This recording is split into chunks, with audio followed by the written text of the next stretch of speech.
My name's Jack Wagner, host of Otherworld, a podcast featuring real people who experience something paranormal, supernatural, or unexplained. I have no idea how I got there. I don't think I've ever seen anything that looks like this. It felt like electric stars on fire. I started Otherworld to take a grounded approach to the paranormal, help people tell their own stories, and encourage more to come forward.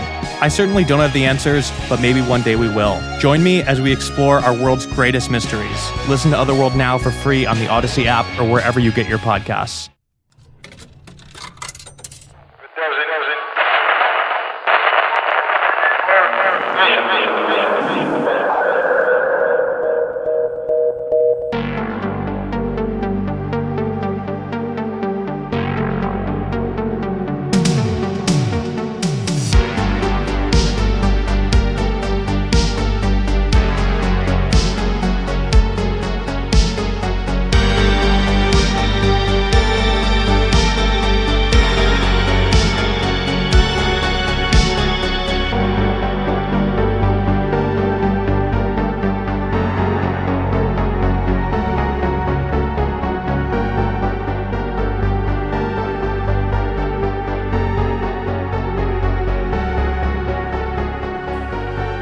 Good evening and welcome to Monsters Among Us. I am your guide, Derek Hayes. Folks, humans, people, whatever it is you want to call yourselves, I'm so glad that you're here with us this evening, because I have some gnarly calls slated for tonight. You want multicolored UFOs? We got them. You want faceless entities? Well, we've got those too. Unidentified creatures in abandoned hospitals? Well, we have that as well. And we get a rare treat this evening. A lake monster story, complete with video.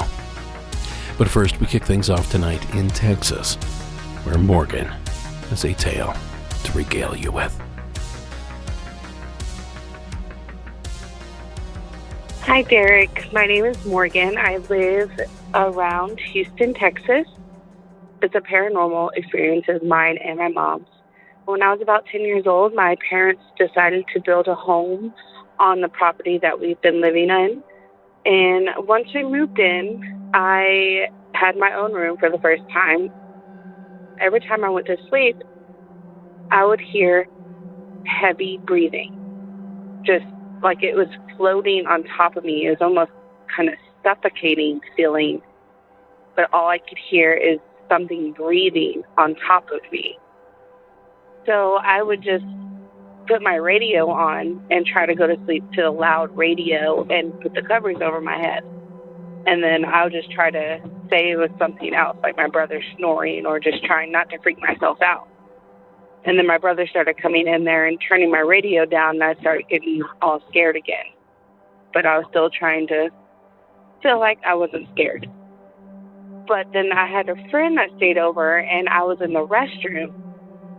And then when I came out of the restroom, my friend was standing out in the hall with her hands on her hips, and she looked frightened when she saw me come out of the restroom. She goes, "I thought you were hiding behind a door. I heard heavy breathing in your room." And then that kind of confirmed, like, I am not crazy. There is heavy breathing, something breathing heavily in my room at night. But I just told her, "Oh, it's my brother. He's snoring in another room." My brother wasn't even home, but I just had to think of something quick so I wouldn't scare her. And that lasted for about, for about 8 years. I just heard it every night. There was nothing else. I just kind of started getting accustomed to it, and I just kind of started ignoring it and not getting freaked out by it anymore, because all it did was just breathe above me. So I finally told my mom about what was going on when I graduated high school, so I was about 18. And she told me about her and my aunt's experience when they were younger. They shared a room, and there was a week to 2 week thing going on in their room that every time, like, they would wake up in the middle of the night and they would see a man in the corner holding a knife. And then every night it would just get closer and closer Then the last night she said that she saw it. It was above her with the knife, and that's when my aunt and my mom screamed on top of their lungs. And my two uncles ran into the room because they were right next door to see what was going on. And they said when they ran in, the man just dissipated. And she never saw him again. So, I don't know. I love your show. I just felt like I needed to share my experience. So, there you go. Thank you. Thank you, Morgan, for calling in. Now, it sounds pretty creepy to me, whatever it was. And could you imagine being the friend that was sleeping over that night? Probably not what the friend was expecting from her sleepover.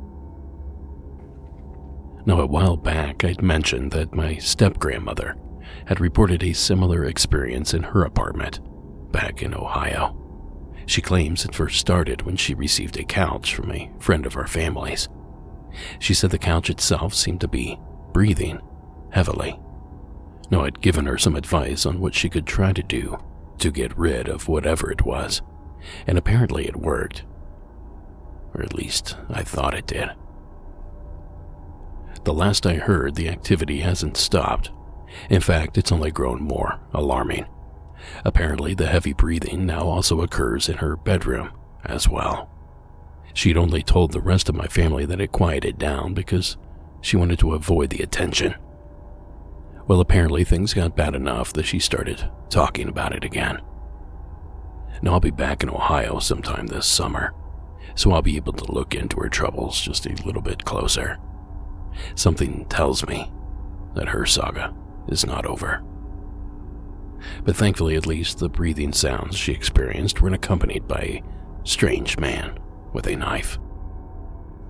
Details like that take an experience like this to a whole new level. Thank you again, Morgan, for taking the time to share your spooky experiences. Now, folks, like I said, tonight's episode is chock full of all kinds of spookiness. But before we can get to all of that, we have to get through this short ad break first. So don't touch that dial. I'll be right back with more Nightmare Fuel right after this. $3,325. We want to hear from you. Now, this might come as a surprise, but I'm not a big clothes shopper. So when I find something that works, like Quince, it's a game changer. I ordered a few things for this time of year, and suddenly I have outfits that just work. No stress or overthinking. Quince has all the things you actually want to wear, like organic cotton t-shirts, European linen beach shorts, and comfortable pants that work for everything from backyard hangouts to a nice dinner. Now, the best part, everything with Quince is priced 50 to 80% less than what you'd find at a similar brand. By working directly with top artisans and cutting out the middleman, Quince gives you luxury pieces without the crazy markups. And Quince only works with factories that use safe, ethical, responsible manufacturing practices and premium fabrics and finishes, which makes me feel good about shopping there. Most of the time I dress pretty casual, so lately I've been living in Quince's performance tech shorts. I also love the fit of their tees. They're nice and breathable for hot summer days. Elevate your closet with Quince. Go to quince.com/MAU for free shipping on your order and 365-day returns. That's QUINCE.com/MAU to get free shipping and 365-day returns. Quince.com/MAU.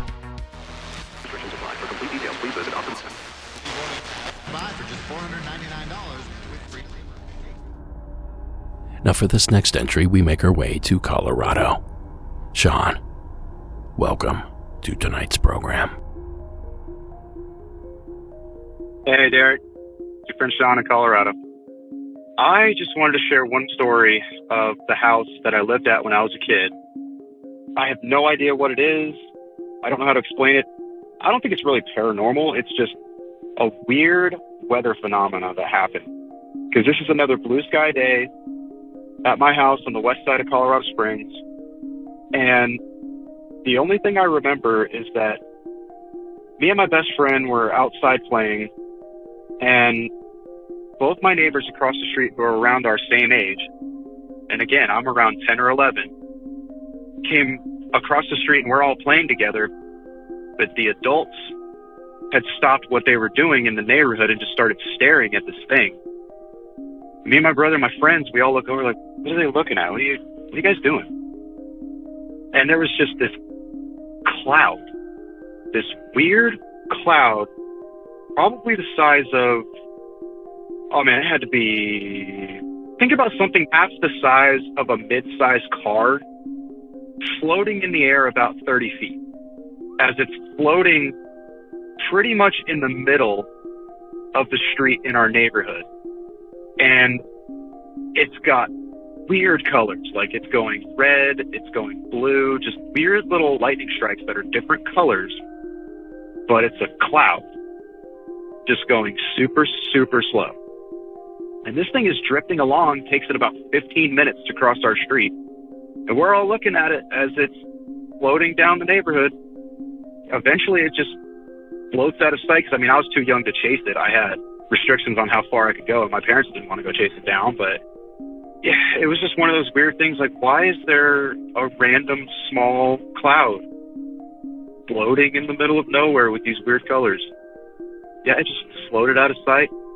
I didn't think about it for a long time until I started listening to this. I was like, oh yeah, that did happen. But I'll be listening to see if anybody has a similar experience, because yeah, it's just a really weird phenomena for weather that I've never seen after.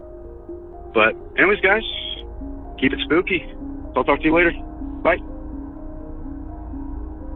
Thank you, Sean, for the phone call. Now, what do you make of this one, folks? It seems that Sean has it pegged as some strange weather phenomena. But I've never heard of a naturally occurring weather phenomena that aligns with what Sean just reported. But I have heard of UFOs that seemingly cloak themselves inside of clouds. I think someone should tell the pilots of that craft that the effect doesn't work if they have a bunch of flashing lights turned on. But given the location of this experience, I can't help but wonder if our very own military might have a hand in this strange anomaly. After all, with Peterson Air Force Base, Shriver Air Force Base, and the Air Force Academy nearby, the military certainly has a presence there in the area. And as we will learn a little later in the episode, the military is capable of some gruesome activity. So for now, I'll leave it up to the listeners. Anyone out there know what Sean and his neighbors saw that day? If so, you know how to reach me. And if you don't, give us a call on our toll-free hotline at 888-608-NIGHT. That's 888-608-NIGHT. Or you can record your story as a voice memo on your cell phone and email the file to me at monstersamonguspodcast@gmail.com. Now, there are a few rules, but they're only there to make you sound as good as possible. So call from a quiet place. Don't call from a running or moving vehicle. One story per call. You can call in as many times as you want. Just one story per phone call. Now, if you get cut off or run out of time, just call back and pick up where you left off. We will take care of the rest. And true stories only. No fibs, creepypastas, or creative writing projects. Please. The truth is spooky enough. We don't need all that stuff. So again, that number is 888-608-NIGHT. And that email is monstersamonguspodcast@gmail.com. And we can't wait to hear from you. And we can't wait to hear from this next caller either. From the state of California, please welcome Corey to the program.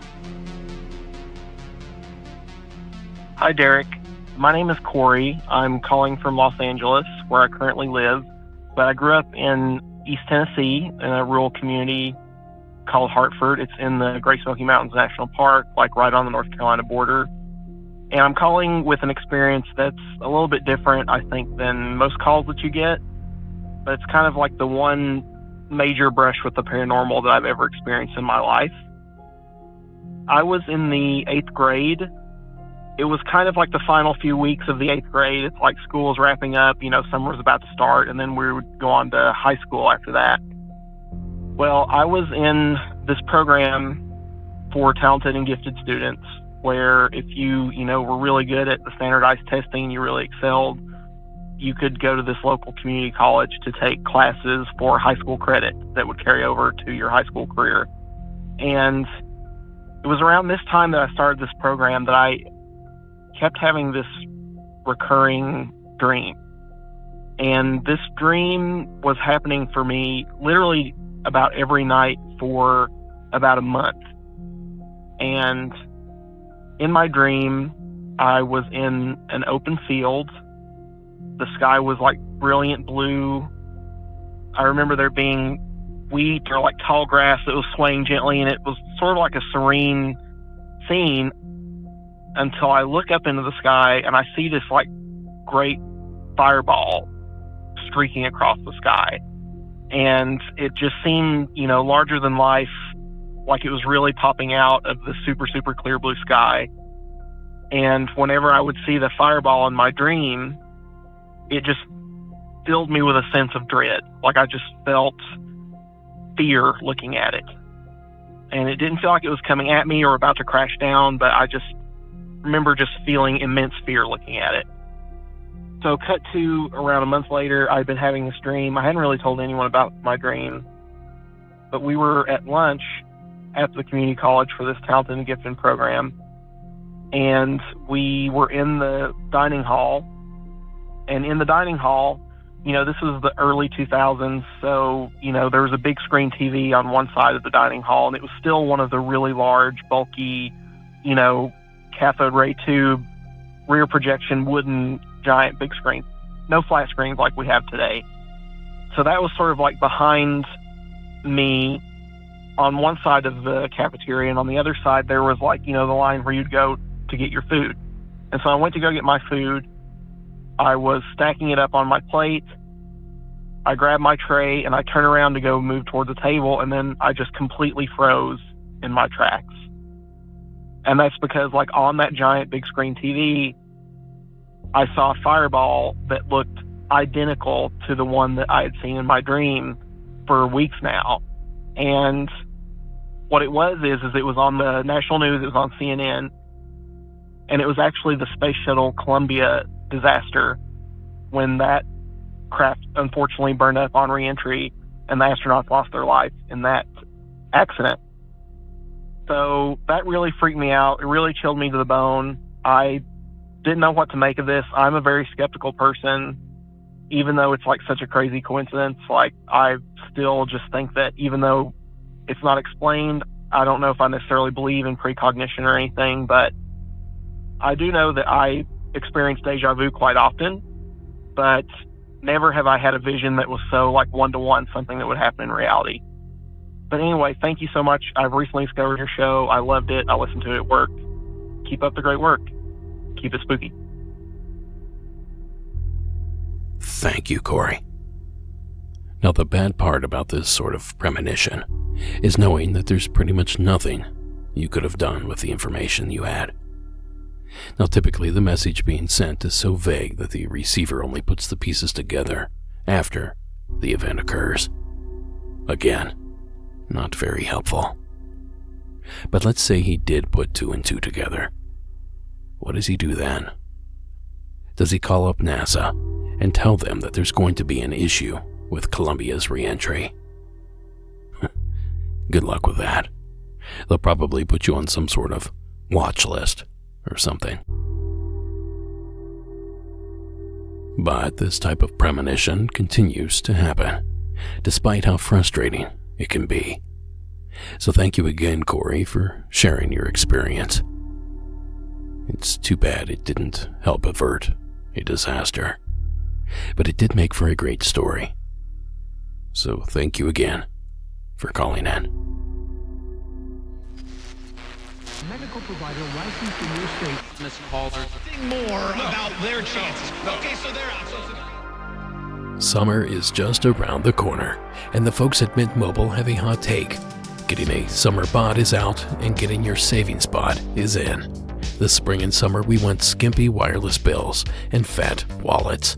And with premium wireless plans for just $15 a month, you can have both without breaking a sweat or the bank. With Mint Mobile, you can say goodbye to your overpriced wireless plans, jaw-dropping monthly bills, and unexpected overages.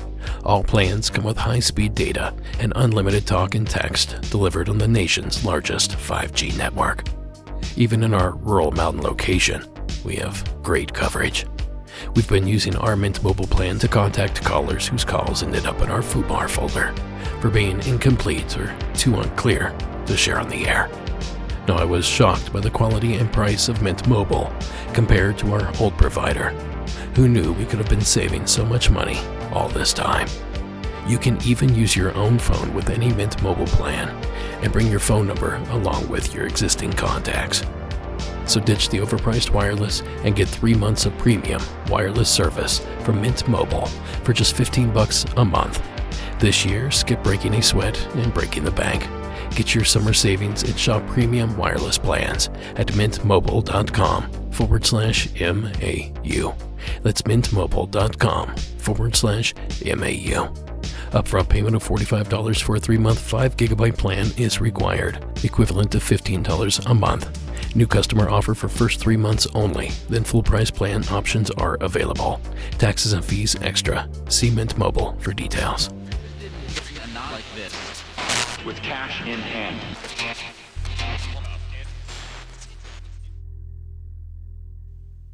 Alright, for this next entry, we head north. Please welcome Anonymous from up in Canada.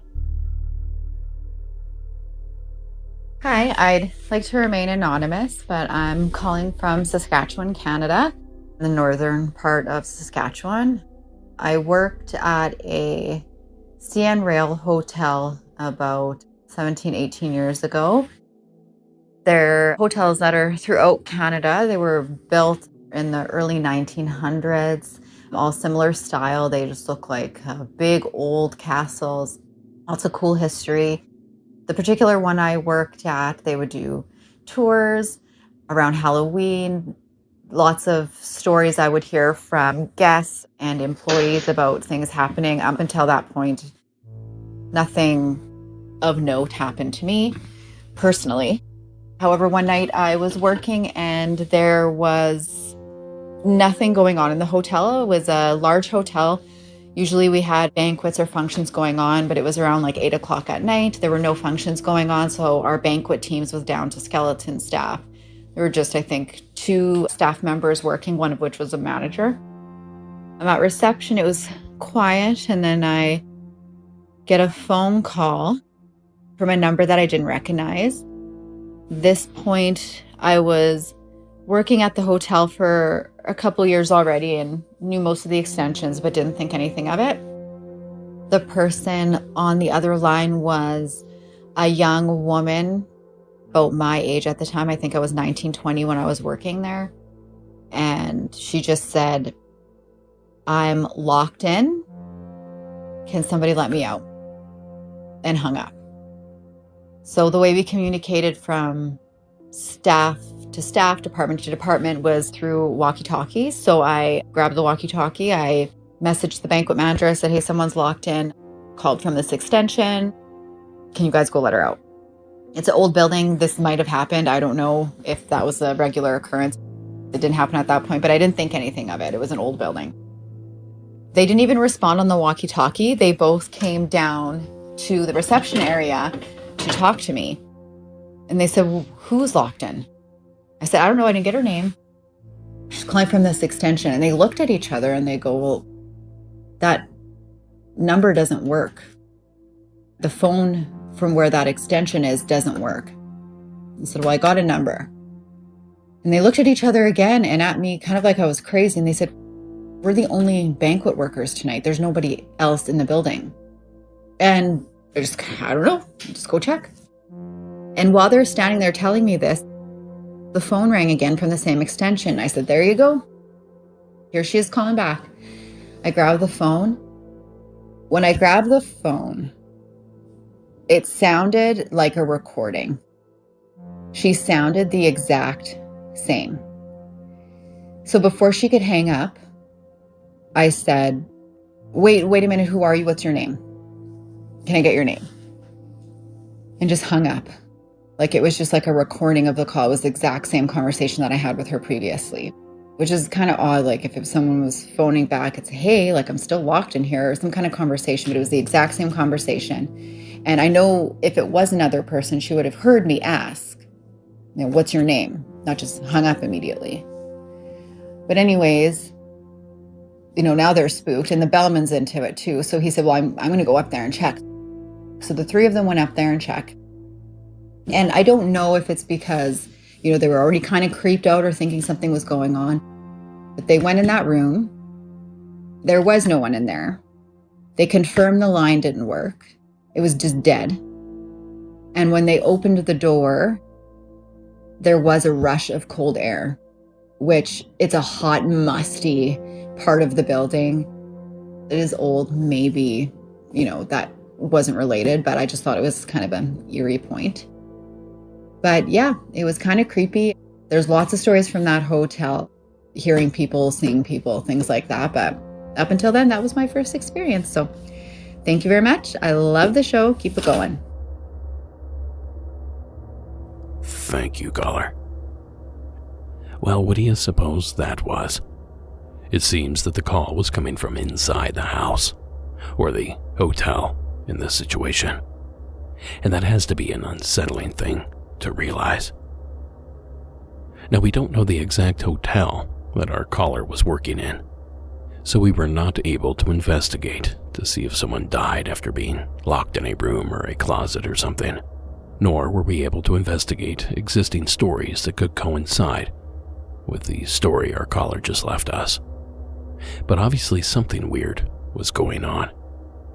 Something creepy, if you ask me. And we appreciate that you took the time to tell us about it, caller. Freaky phone calls are sort of a way of life around here. So thank you again for taking the time to call in. Now, next up is a terrifying tale about an entity in a basement. Please welcome Jay to tonight's show. Hey, Derek. I'd like to be referred to as just Jay to maintain some anonymity.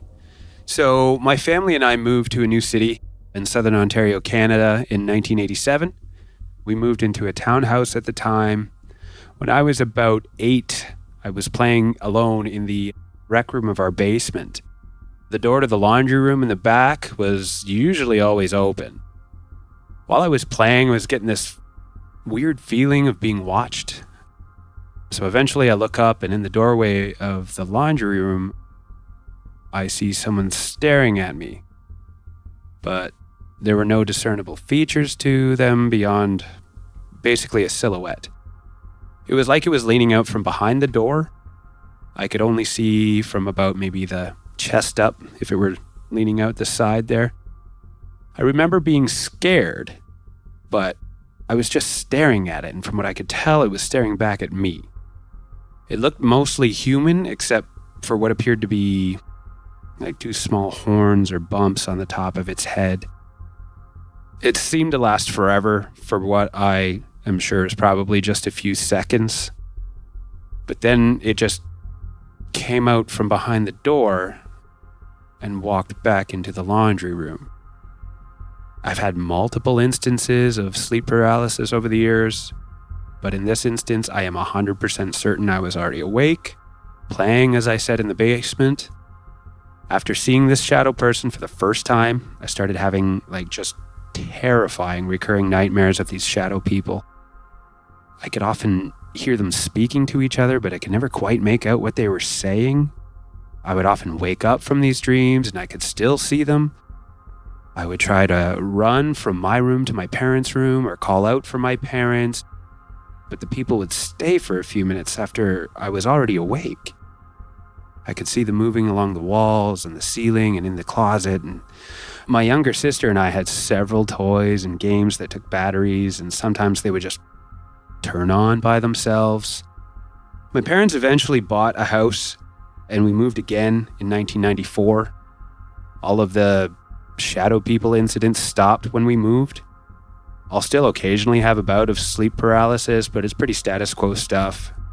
Once I managed to snap myself out of it, I'm fine. Anyways, that's pretty much it. Thanks for listening. I'm a big fan of the podcast. Thanks for all the hard work that you put into it, and I look forward to many more to come. Thanks. Thank you, Jay, for calling in. Now, did we just stumble upon another Shadow Man encounter that seems to detail horns or bumps on the top of the head? Now, we did hear a report about a horned shadow entity on a somewhat recent episode, and what makes this really weird is that I've probably heard thousands of shadow people reports by now, and this is only the second or possibly third time I've heard that detail mentioned. And I do have a theory. A silly theory, but it's a theory nonetheless. You know that there are basically two versions of this entity, hatted and not hatted. So perhaps the ones that do wear the hats do so to cover their horns. And on those rare occasions when one of these beings are seen with horns or other strange appendages on the head, well, those are just hat men without hats, exposing their horns, or whatever they are. Now again, I didn't say that this was an earth-shattering theory, but that is just how my mind works. So, whatever it was that was haunting your basement, scaring you and your sister, and bringing run-down toys back to life, Jay, it sounds like it was pretty damn scary. And around here, we appreciate things like that. So thank you again, Jay, for calling in. Now, at long last, we've reached the call that I'm most excited about tonight. A lake monster story. And here to fill us in is Alex from the state of Florida. Hi, my name is Alex, and I'm out of Miami, Florida. I have a lake behind my apartment complex, or a body of water that connects to the ocean, about maybe 8 miles out. And I was in my living room when I looked outside, and I was looking at the water, and I saw something like moving towards me, maybe like 150 feet out in the water. And then when I went outside with my phone, it made a left, and it breached out of the water. It seemed to be quite large, and it didn't seem like anything I've ever seen before. So I recorded for maybe 20 seconds or so, and towards like the end of the video, it looked really long, and it was just quite shocking to see. And towards the end of the video, it looked like on the left side of the video, its head breached like out of the water, and it was like looking at me. It didn't look like anything I've ever seen before. It didn't look like a dolphin. It looked like a shark. Nothing. Thank you, Alex. Short, sweet, and unsettling. Now imagine yourself out there paddleboarding, or God forbid, swimming, when this thing came bobbing by. That is exactly why I'm not a big fan of water. Who really knows what's down there? And the fact that this body of water connects to the ocean means any number of things could be swimming around in there. Bull sharks love to go up tributaries. Out here in Los Angeles, we have humongous green sea turtles that were recently photographed swimming up the San Gabriel River, a river that spills out into the Pacific Ocean. And on our most recent installment of our Hometown Legends ending special, we discussed manatee that were known to swim up the Cape Fear River. The point here is that any number of ocean-dwelling creatures could find themselves, if only momentarily, in bodies of fresh water, just like the area behind Alex's apartment. But another thing that we must consider here is that the sighting took place in the state of Florida, the land of invasive animals. People releasing pets, hurricanes flattening pet stores, and a bustling illegal animal trade has left the Sunshine State covered with other continents' critters. Now I asked the lady to compile a short list of some of the bigger invasive species that call Florida home now, and you might be shocked by the size of some of these animals. The Burmese python can grow up to 23 feet, the reticulated python up to 16 feet, as with the rock python as well. The boa constrictor can grow up to 10 feet, and the green anaconda a whopping 20 feet. Then you have the yellow anaconda at 12 feet, the spectacled caiman up to 8 feet, the western spiny-tailed iguana 4 feet, the Argentine tegu lizard 5 feet, and the Nile monitor lizard, which grows to a whopping 7 foot. Now I promise if you see any of these creatures in the wild, you too will think you saw a monster. And in addition to all of this, Florida has long been home to countless sea monster stories. The St. Augustine blob, the trident-tailed monster made famous by Monster Quest, the infamous St. John's River monster. And there are a few lesser-known sightings that also include video that I've linked to in tonight's show notes. And the creatures in those videos look very similar to what Alex captured. And I guess I should point out that he did send us the video, and you can find it in our show notes at monstersamonguspodcast.com and under the show notes tab. Or I'll make sure that Sarah puts it up on our social media. It certainly shows something large, with what looks like a flipper undulating in the water. Again, go to monstersamonguspodcast.com and check it out. And big props to you, Alex, for catching this thing on camera. That's no easy feat when faced with the excitement of seeing your very own water monster. So thank you again for calling in. Now, if you don't mind, let's field one more call before our next break. Zach from Texas. The airwaves are yours. Hey, Derek. My name's Zach, and I'm from Dallas, and I've been sitting on a story I've been debating calling in about for a really long time, until last night, where I heard Jay, also from Dallas, from season 18, episode 47, call in with a story about a shared dream involving a woman without a face, and that's also my story.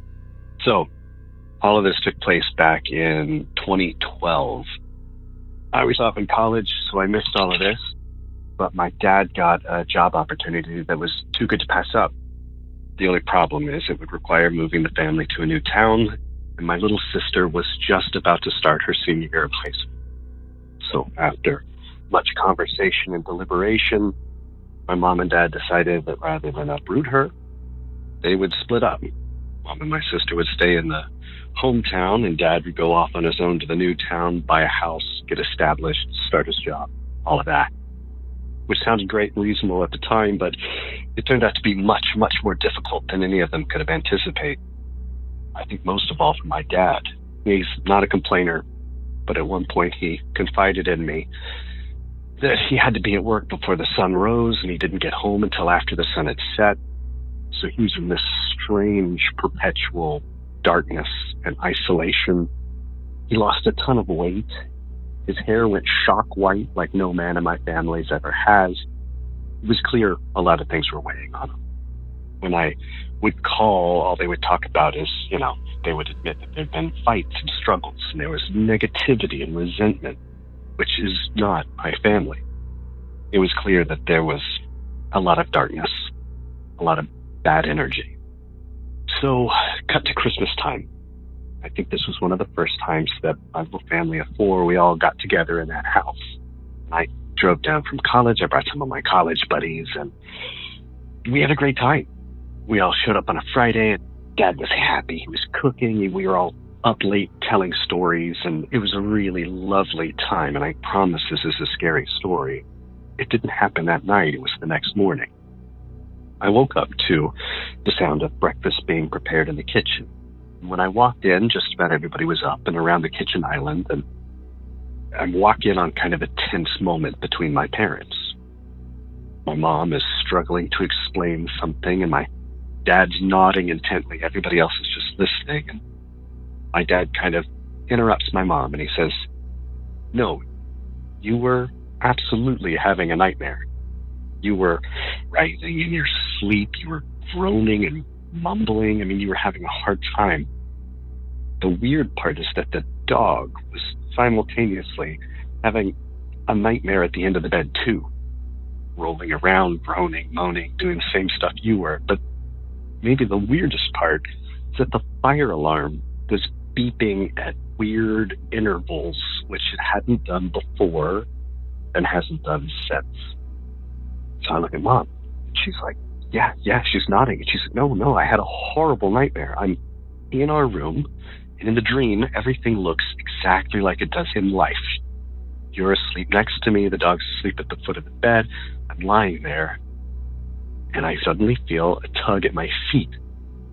And I look at the foot of the bed, and very slowly, a very old woman, all white, long, scraggly hair, tattered clothing, starts crawling up my body. And she said she tried to scream, she tried to move, she tried to do anything, she couldn't. And this woman is just climbing further and further up, one handful at a time. And about the time this woman gets to my mom's stomach, she looks up. And that's when my mom realizes this woman has no facial features whatsoever. And that was the fever pitch of it. She screams as hard as she can. She wakes herself up, breaks free of the nightmare. And we're all watching Mom tell this story in the kitchen, and I look over at my dad, and my dad is ashen-faced, his jaws hung open. Well, first, this is 10 out of 10 textbook sleep paralysis. I've been listening to this show long enough to know exactly what that is. It's part of why I never called this in. It is what my dad said that really makes this different.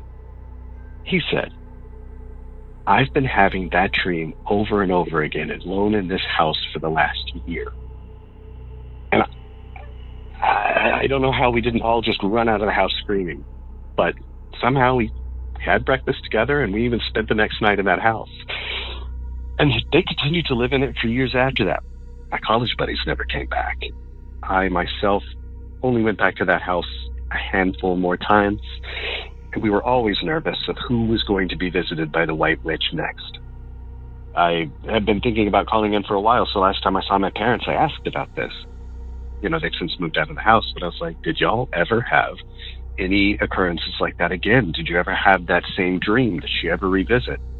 And they said they never experienced any of that. Huge fan of the show. Thanks for everything. Keep it spooky. Thanks, Zach. Oh yeah, I'd say that's weird enough to qualify.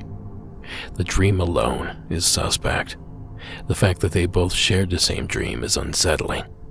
But the fact that Jay from season 18, episode 47, told an awfully similar story, complete with the faceless woman, well, that just makes all this downright uncanny. And I encourage you to visit season 18, episode 47, just so you can hear Jay's entry. It really does help put Zach's story into perspective. So thank you again, Zach, for sharing the submission. Wiping out hard-earned gains in an instant. They got their own camera crew there. Could move decisively from theoretical possibility toward reality. 98989. Now I have a pair of calls I would like to share with you. So please welcome Jake from Utah and Kylie from the state of Virginia. Hey Eric, it's Jake again. So I'm calling about a pretty cool story. It's not necessarily a cryptic story, but there is a little bit of a mystery behind it. And I figured this would be a good one to bring on the show with you guys, especially with the announcement from the U.S. Navy that UFOs and aliens do exist. So this one's about Dugway out in Utah's West Desert, which I believe is Area 52 for most people. This one's actually pretty cool because a lot of people have been skeptics saying, oh, you can't access it and blah, blah, blah. Well, just so happens My grandpa actually was raised during the 1900s, and he was a sheep herder. And so my family did sheep herding out all over that West Desert out there. Well, at that time, you could actually just go up to the gate and they would let you through, because my grandpa had that permission and stuff to go get his sheep and whatnot. And from what my dad said and my grandpa said, they were actually pretty cool with you just driving through, as long as you didn't stop and didn't pick up anything, obviously. Or my dad had some pretty bizarre stories, especially driving through Dugway. My dad actually has a picture of it too, about halfway through the training grounds, because it's a missile test portion where I'm talking about, and there's 25 to 30 foot missiles sticking out of the ground that haven't gone off yet. And my dad and my grandpa and the rest of his sheep herding party, they're just driving through, just right past all these missiles as they're just lobbed into the ground, or one of them in particular hit a spring. And there's about 10 feet of the missile sticking out of the ground, and God knows how much more is embedded into the ground. It's pretty bizarre to actually hear people, oh, that's Area 52 out there, you can't access it. But my family did. My family used to go out there all the time. It wasn't up until the 80s when, obviously, it was getting more hectic and more crazy and more bizarre. They just were like, it's just best if we just not let people access this anymore. However, my grandpa does swear up and down that during World War II, because my grandpa couldn't fight in the war, he actually had polio. So when he would go out to the desert and whatnot and go by the testing grounds, he swears up and down that he's seen some shit that would just blow you away. But actually, another cool story about that is when my grandpa and my dad were herding the sheep from the canyons and stuff, my dad and grandpa got buzzed by a B-52 bomber doing his training run and going through the canyons, and just barreled past my dad and my grandpa on their horse, probably about 100 feet off the ground, just zipping through the canyons. So yeah, that's not necessarily a cryptic story, but it's a pretty cool story to tell, because a lot of skeptics think that you can't access Area 52, but hey, my family did. Hope you have a great day. Bye-bye. Hi, Derek. This is Kylie calling from Virginia Beach. I'm originally from Utah. I was listening to your podcast on Dugway Proving Ground, or Area 52 as they call it. My dad works there for about 35 years. He just recently retired, maybe about 5 or 6 years ago, and he's a big believer in UFOs, Bigfoot, any kind of cryptid, basically. He loves your show, and so do I.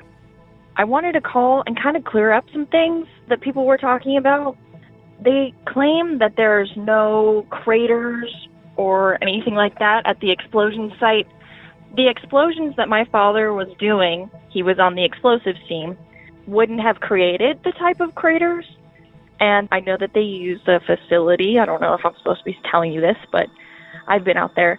And some of their tests they do in a big wind turbine type of barn, I guess you could call it, a big metal barn tunnel. He has seen some weird things out there, but some of the tests they do out there actually kind of look like UFOs, even though they're definitely not.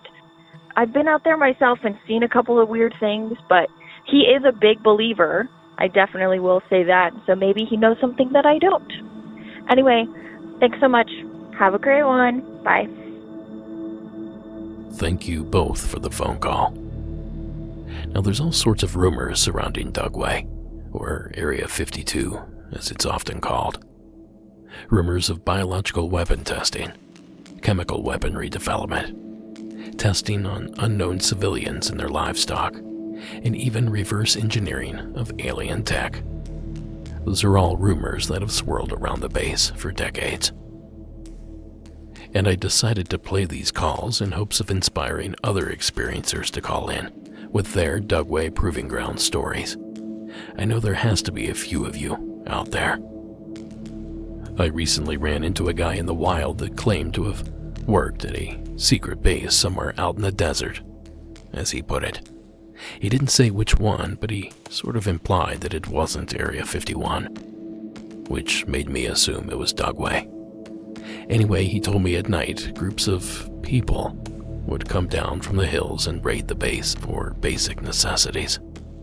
Water, food, some creature comforts, I'm sure. Now, he didn't refer to them as people, though. He sort of danced around that word. He said his orders were to ignore them and to just do their best to keep them out. In other words, they had a no-violence policy with whatever these things were. And when this guy neglected to tell me exactly who these individuals were that were raiding the base, he would simply refer to them as them. But finally, after some prying, I got him to say they were victims of fallout from all the nuclear testing that went on back in the 40s and 50s. Disfigured, malnourished, and hiding in the base's shadow. Now, do I believe the story? I don't know that I do. But I do hope to sit down with him again and have him tell me the story in more detail. Maybe he'll let me get an audio recorder going. If that's the case, you know I will share it. But I do find the story riveting. A real hills have eyes situation. So that's me casting a net here. Who has a good Dugway Proving Ground story for me to share? Until then, thank you, Kylie and Jake, for helping me make my request. Let's just hope it bears fruit.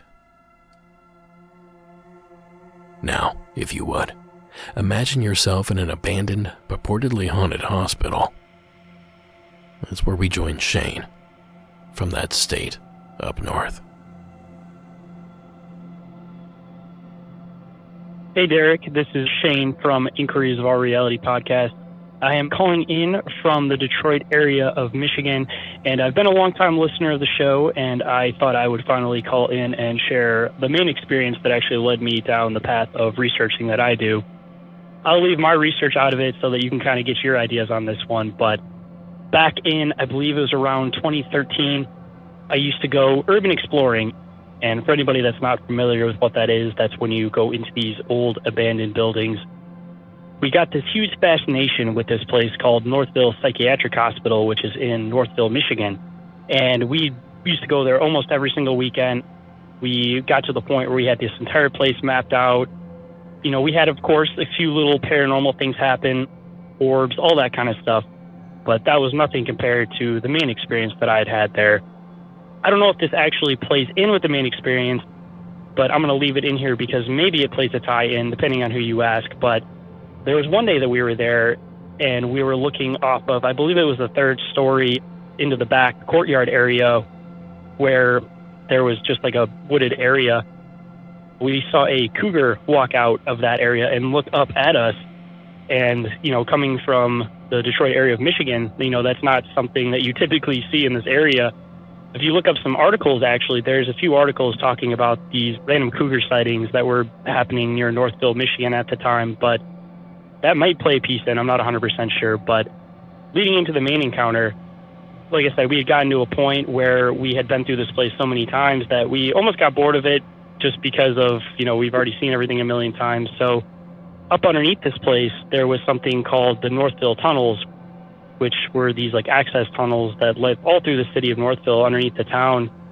We knew one of the access points was down through the basement of the hospital that we used to go and check out. So one day we decided that we were going to go and check that out. So it's me and my girlfriend, and I have one other friend with us. And we go down the stairs, down into the basement, and as we're coming down the stairs, there's this wall to the right, and there's a bunch of bricks removed out of it, almost creating like a doorway. And so I come down the stairs, and I go to turn into that room. And when I turn into that room, I hear this disembodied voice to the right of me just whisper in my ear, and it says, "Run." And as I hear that, I look forward. There's this metal hospital, like, girty cart sitting there. And from behind that, this thing stands up. And it's tall, it's lanky, it's not shaped like a normal person. It has this decaying skin color. It's got, like, this bluish-grayish tone to it. It's got this greasy black hair on the top of its head. It's really decrepit looking, and it stands up. And it's just this tall, lanky creature. As that happens, I take off, and I take my girlfriend and her friend with us. I take off like a bat out of hell out of this building. As we're taking off out of this building, my girlfriend ends up taking pictures back behind us And this is where it gets kind of weird, is I can email you these pictures. I'll send you the untouched one and one that we just lightened up so you can see it a bit more. But what I'd seen down in this basement was very physical. But what we had captured pictures of, you can definitely see it in there, but it's almost transparent, almost kind of like an apparition. And I know a lot of people have kind of suggested and talked about this whole idea of, rakes or pale crawlers. I don't know. I think there's a lot more to that phenomenon than what people expect that there is to it. I'll kind of let you put your views and ideas on this one and let you do your thing, because that's why I called in the first place, is because I wanted your thoughts on this encounter. But same as everybody says, I really appreciate you doing the show. Keep up the great work. Thank you, Derek. Thank you, Shane. Yikes. Not what you want to run into while exploring a rundown hospital. No, I too had the same thoughts that Shane did. Could this be one of the pale crawlers that so many people talk about? Especially back east. Those tall, hairless, pale white, humanoid figures people see crawling around at night. A creature that some researchers suspect may spend a majority of its time living underground. But I'm with you in your skepticism, though, Shane. The description you gave does not match most of what we know as a pale crawler report. It's similar, but not quite the same. And I should point out that I do have the photo referenced in the story, and you can find both the original and the lightened version over in the show notes. But I'm not real sure what we're looking at here in the photo. But it sure does seem like someone or something is crouching down there at the end of the hall. Again, the show notes will get you there. monstersamonguspodcast.com. Now, given the location of this experience, it very well could be something paranormal. We've heard enough scary hospital calls to determine that. But I can't help but think it might have been a human. Some of these abandoned buildings have secret residents, reclusive squatters that hide in the shadows, in hopes that no one will notice that they're living there. And perhaps the Northville Psychiatric Hospital is one such place. And if I were someone secretly living in this building, and I heard some punks approaching with ghost hunting equipment and flashlights, I'd probably do all I could to scare them out of there as well.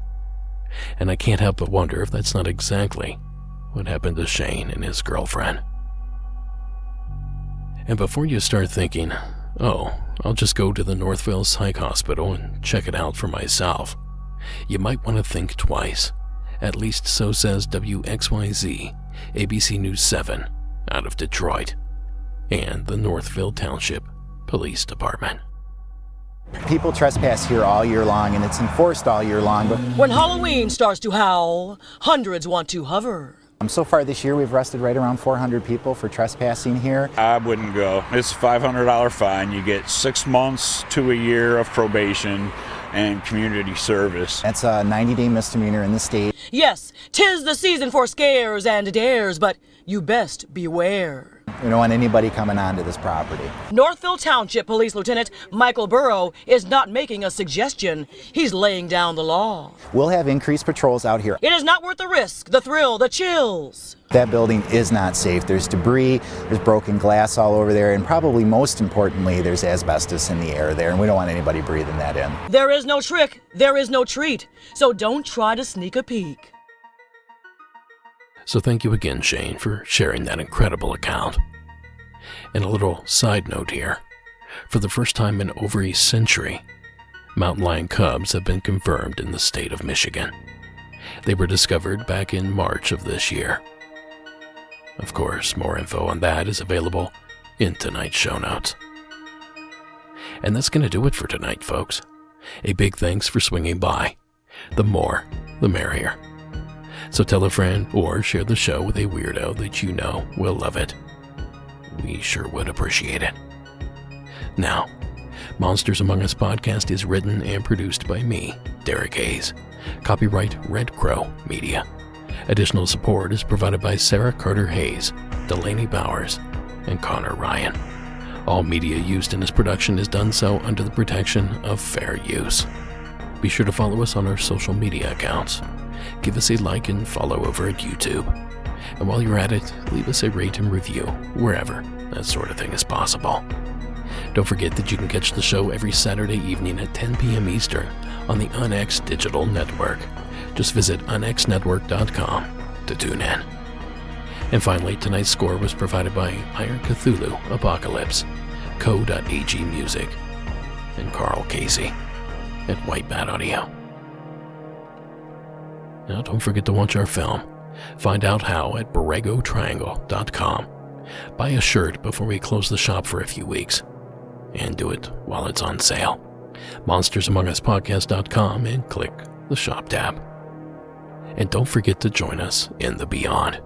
$5 a month gets you literally days worth of bonus MAU content. Visit our website and click the Patreon tab to learn more. Alright, I'll catch you all when I catch you. Hopefully sooner than later. Until then.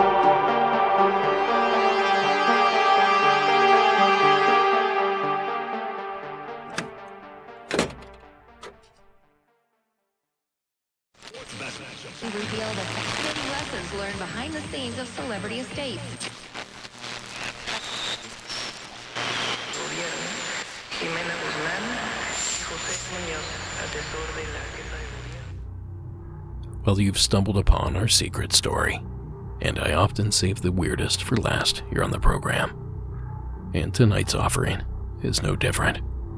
What Bethany in New Mexico experienced is certainly weird. Hello, this is Bethany calling from Carson, New Mexico. So, about 3:30 in the morning, I woke up and did kind of usual midnight routine of letting the dogs out. I, laid in bed, did a Wordle, was just about to go to bed or sleep, lights out kind of a thing. And as I'm laying there, looking out the window, all of a sudden the room kind of lit up on my left side. And it was like a sparkling of light, like sparklers, or truly just like little sparkles.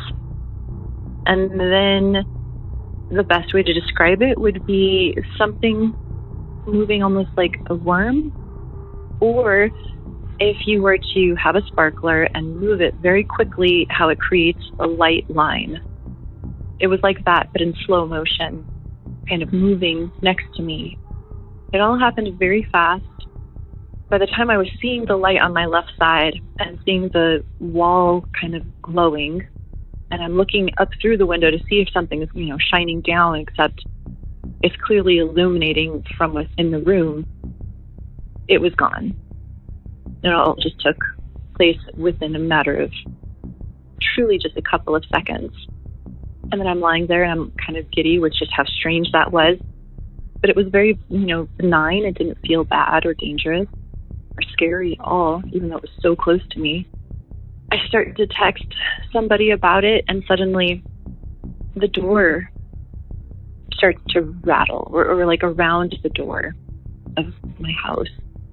I'm in a pretty remote area. It's a non-traditional house setup, and it was almost like a bunch of things were hitting the walls and under the floor all at the same time. I got the distinct impression that it was like irritated that I was telling somebody. It's almost like I feel bad telling anybody, but here we are. I'm almost just reaching out because of the strange things that I've experienced in the last couple of months here. If anybody has any relevant experience to share. All right, thank you. Have a great day. thank you, Bethany. You know, this sounds like Ibanez. Unidentified aerial biological entities. Floating, glowing worms, in other words. Now, typically, these things have been spotted way up in the sky, at higher altitudes, almost behaving as if it were an animal, cruising the sky, eating sky plankton or whatever. But it's not common to see these things indoors, if that is in fact what it was. But regardless of the explanation, the story was incredible, and we can't thank you enough for sharing it here with us, Bethany. Thanks again for calling in. Now, folks, you know what time it is. It's time to go beyond. And I'll meet you on the other side of this call from Debbie in New York. Now let's monstersamonguspodcast.com and click that Patreon tab for full access. Hi, Derek. My name is Debbie, and I'm calling from near Rochester, New York. I'm going to tell you and your listeners something that happened to me long before most of you were even born. This is going into the Wayback Machine here. In 1964, I was a middle school kid and a big fan of a new group from England called the Beatles. And their movie, A Hard Day's Night, had just been released in the United States and was playing in a nearby town. So a friend and I went to see it, had a wonderful time screaming and yelling and jumping up and down and not really listening to the movie. And when the movie was over and the lights came on again, we started talking to some girls behind us. And they were from a small town in Pennsylvania. We were near the Pennsylvania border at that time. And they'd come up just to see the movie, and we started talking about how much we liked the group, and we decided to be pen pals or phone call pals. We started corresponding. We became very friendly, and my friend Alice and I started traveling back and forth to each other's houses on weekends, now and then, to visit and have fun. We did things like, ripping up teen magazines and putting pictures on the wall and all that. But when we ran out of doing that, we got out a Ouija board and started to play with the Ouija board.